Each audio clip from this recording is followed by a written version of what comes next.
Hello everyone, welcome to my channel. तो आज हम देखेंगे मौर्य वंश का उदय, एक नए अध्याय की शुरुआत। हम देखेंगे कि मौर्य वंश की स्थापना कैसी और एक नए अध्याय की शुरुआत कैसी हुई, ये देखेंगे। ठीक है।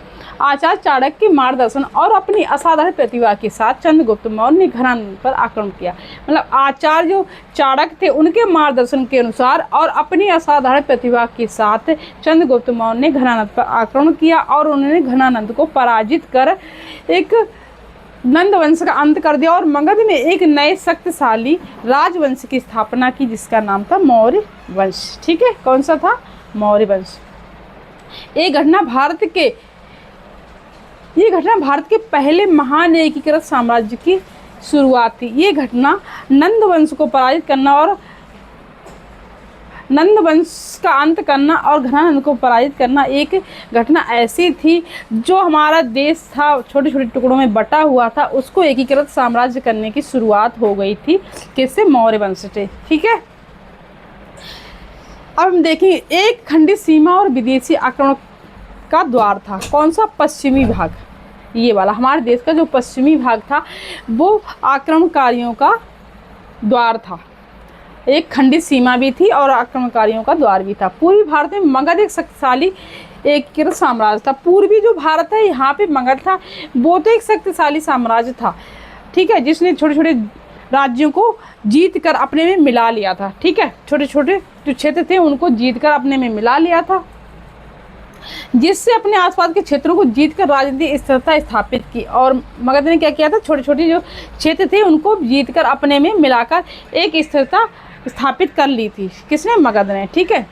इसके विपरीत भारत का पश्चिमी क्षेत्र छोटे छोटे कमजोर आपस में संघर्षरत जो पश्चिमी क्षेत्र है, ये वाला पश्चिमी जो क्षेत्र है, यहाँ पे क्या जो छोटे छोटे टुकड़ों में जो राजा लोग थे वो आपस में लड़ते हुए रहते थे। ठीक है, यहाँ पे मगध था, ये था पूर्वी क्षेत्र में, और जो पश्चिमी क्षेत्र में यहाँ के जो राजा थे वो आपस में लड़ते रहते थे।